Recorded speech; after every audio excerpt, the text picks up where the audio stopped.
কি অবস্থা সবার? আজকে আমি ফারিয়া জামান সৈতি চলে আসলাম আমার নানু বাড়ির ভিডিও নিয়ে। অনেকদিন পরে নানু বাড়ি গিয়েছিলাম, আসলে বেশ আগের ভিডিও, তবে নানান ব্যস্ততার কারণে ভিডিওটি আপলোড দেওয়া হয়নি। এই যে দেখেন আমরা সবাই মিলে নানু বাসায় যাচ্ছি।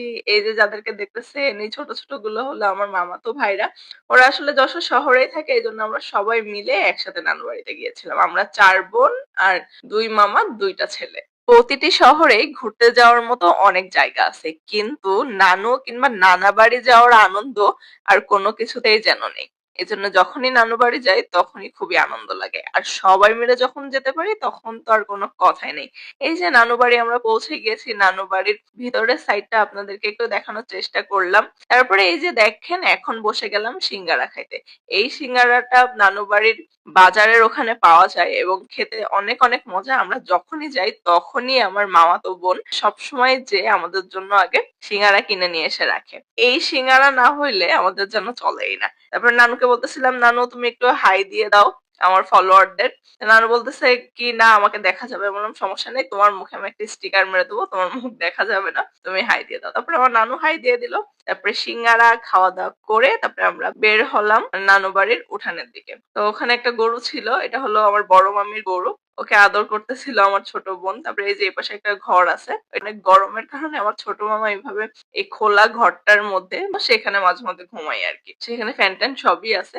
তারপরে এই দিকে এই ঘেরা জায়গাটার মধ্যে অনেকগুলো ছাগল দেখলেন তো যে কিরকম করে ওদের ডাকার সাথে সাথে ওরা সামনের দিকে চলে আসলো। তারপরে এই যে ছিল ঢেকি, আমার নানু বাড়িতে ঢেকি আছে, এটা হয়তো অনেকেই জানেন। আর যে ঢেকি পাড়াচ্ছিল সে হলো আমার ছোটবেলার বান্ধবী। তারপরে এই যে পরিবেশটা আপনাদেরকে ঘুরিয়ে দেখানোর চেষ্টা করছি। আসলে ওইদিন খুবই আনন্দ লাগতেছিল এই জন্য যে আমার যে মেঝো বোনটা কোরিয়াতে থাকে ও তখন বাংলাদেশে ছিল।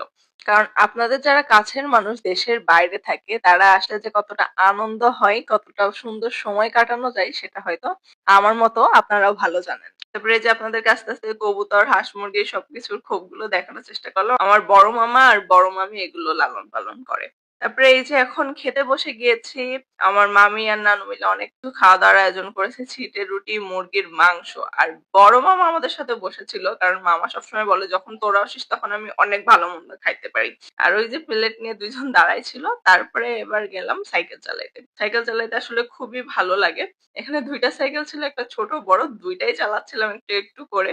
খুবই মজা লাগে আসলে সাইকেল চালাতে। আর টুকটাক মোটরসাইকেলও চালাইতে পারি, তবে ওইভাবে পারি না, কিন্তু অনেক ভালোভাবে শিখতে হবে আমাকে। সেটার ভিডিও একদিন আপনাদের সাথে শেয়ার করব। তো আপনাদের সাথে একটা ছোট গল্প শেয়ার করি। আমি যখন অনেক ছোট, যখন ক্লাস 2 তে পড়ি তখন থেকে আমি সাইকেল চালাতে পারি। তো গরমের ছুটিতে আমি নানু বাড়িতে এসেছিলাম, আর আমার আম্মু চাচাতো একজন বোন ছিল, মানে আমার খালা, খাদিজা খালা, সেই আমাকে আর কি মূলত সাইকেল চালানো শিখিয়ে দেয়।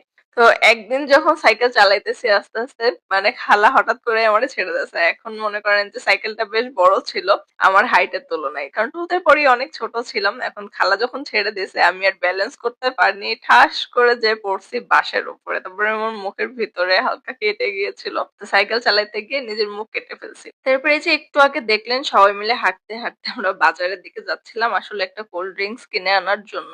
তো মোজো কিনে নিয়ে আসলাম। এবার ফাহিম তো মোজো খাইতে অনেক বেশি পছন্দ করে, আমারও কিন্তু বেশ ভালো লাগে। তারপরে ও বলতেছিল যে আপু আমার একটু খাওয়াই দাও। তো আমি মোজোর বোতলের মুখটা খুলে ওর অল্প অল্প করে খাওয়াই দিচ্ছিলাম। আর এর মধ্যে কি জানি নিয়ে আমরা হাসাহাসি করছিলাম। তো এর মধ্যেও মুখের থেকে মোজো ফেলে দেয় আর অনেক বেশি হাসতেছিল। যাই হোক, অবশেষে নানু বাড়ি থেকে বিদায় নিলাম এবং বিজয়ের যেহেতু একটা আনন্দ ছিল, আর গাড়িতে আঙ্কেল একটু গান চালাই দিয়েছিল, এই জন্য দেখেন আমাদের বিজয়ের নাচটা কেমন ছিল। গানে তালে তালে আমাদের বিজয়ের নাচ। তোর হাত দেখা কর কর কর কর। অনু সামনে রেডি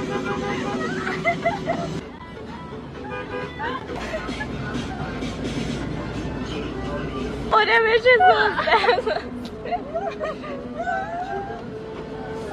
তো সবকিছু মিলিয়ে দিনটা কিন্তু অনেক অনেক ভালো যাচ্ছিল।